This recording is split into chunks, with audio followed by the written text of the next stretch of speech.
In 10 US states, where since the Supreme Court has made its ruling where ending a pregnancy is now illegal, state authorities have sent more than 5,700 requests, demands for data from Google for location tracking information. And there are growing fears that some of this information could be used to prosecute women, doctors, providers of various medical services. Here to talk about this is Nicole Brener-Schmitz. She's a political consultant and former national political director for NARAL, the National Abortion Rights Action League. Nicole, thanks for joining us. What goes through your mind when you hear about these requests for Google tracking data? It's terrifying.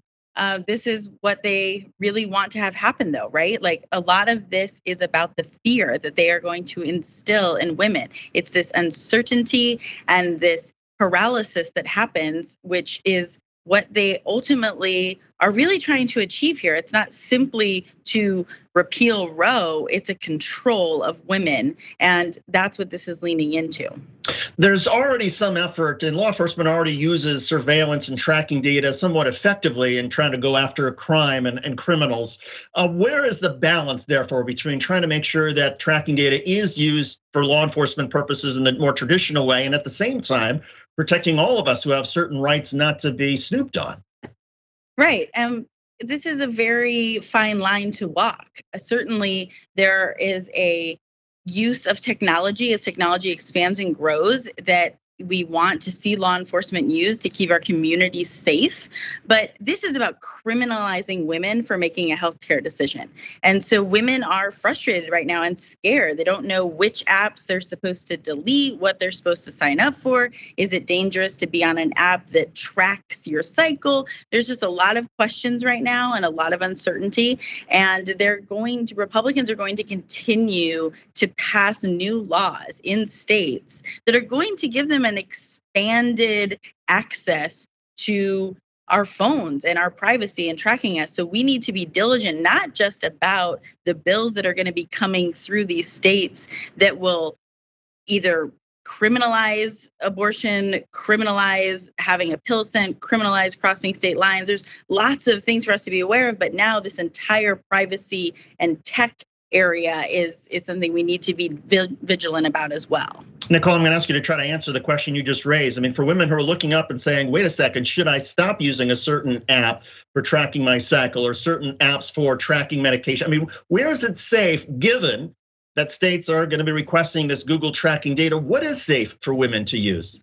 It's not entirely clear what exactly is safe. I mean, if you look to some other countries like Poland, where they recently even made it illegal to obtain an abortion if your life is in danger or if you were raped or very extreme circumstances, they were arresting women that they found had ordered medication, and they found that by tracking what had happened on their phones and tracking where they had ordered and purchased it from. So really right now, this is a do as little as possible that can be watched or tracked, and be careful who you talk to and make sure that if you're communicating with someone about what you're doing, that you completely trust them. Hopefully we're going to get a lot more information to women soon. Certainly talk to your local Planned Parenthood. They can advise you as to what the best thing is to do. Go there in person and speak to them and find out what is the correct way for you to proceed if you are seeking this medical care and you are currently in a state that is banning it.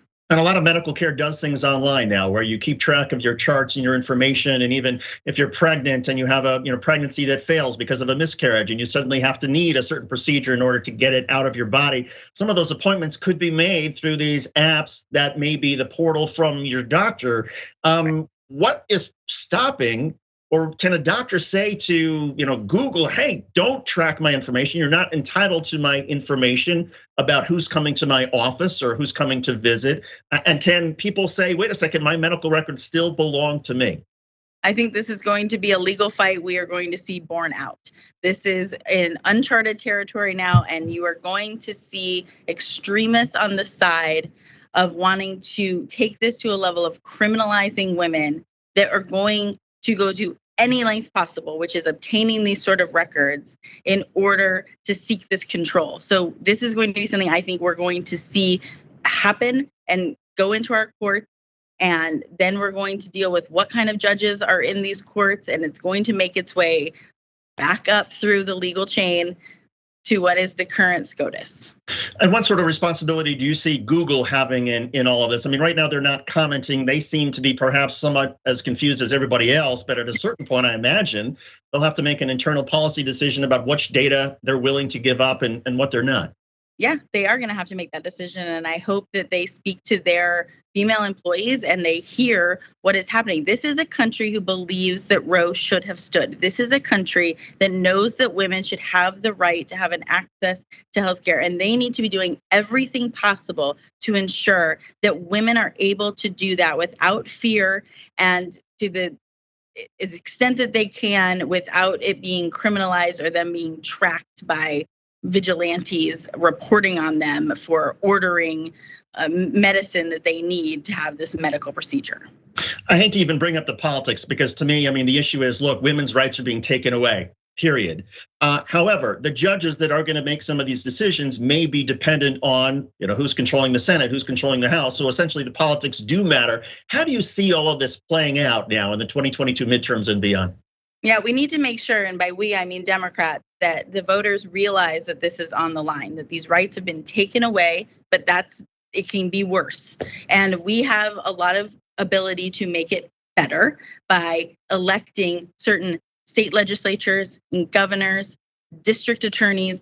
All of these offices are incredibly important to this. So Democrats need to make sure that the voters are aware of what is already happening, seeing those horrible things like the 10-year-old girl in Ohio who was forced to cross state lines in order to obtain an abortion. These are the kinds of things that the voters need to be aware of so that they know what they are selecting. It needs to be very clear. This is a party that is not supportive of that, and this is a party that is. There's no middle ground here. Republicans have staked out that other side, and they don't allow you to be part of that party or run and be elected in that party if you believe that women should have access to this kind of care.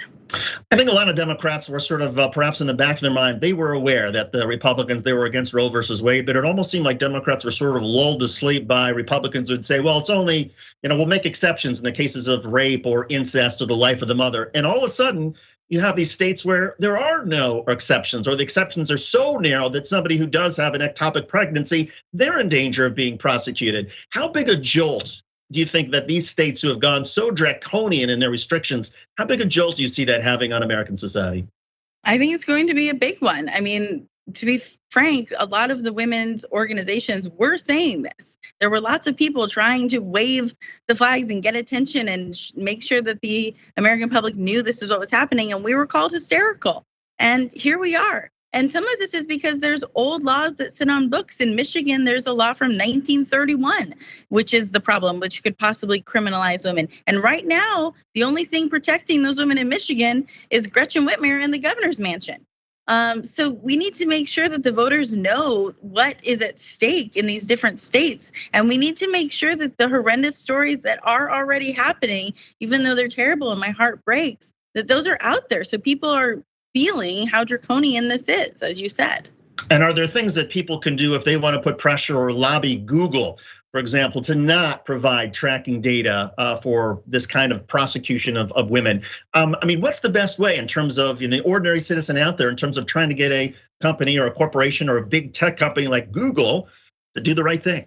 Well, I do think it's a public pressure campaign. We need to be making sure that the company knows. It's similar to what we do when we want companies to ensure that they have, policies that doesn't allow you to be fired for your sexuality or something along those lines. We need these public pressure campaigns. But the number one thing that can happen at any workplace to ensure that its workers and that the company itself is making responsible social decisions is having a union. And there is a unionization happening at Google. And that's a very important factor here because a union is always going to help set the standards for American fairness in not just the workplace, but in society. Unions were integral in the civil rights movement. I mean, this is an important thing that is happening at Google right now. And if they continue to union bust and prevent a union, that's sending a signal about what kind of company they are.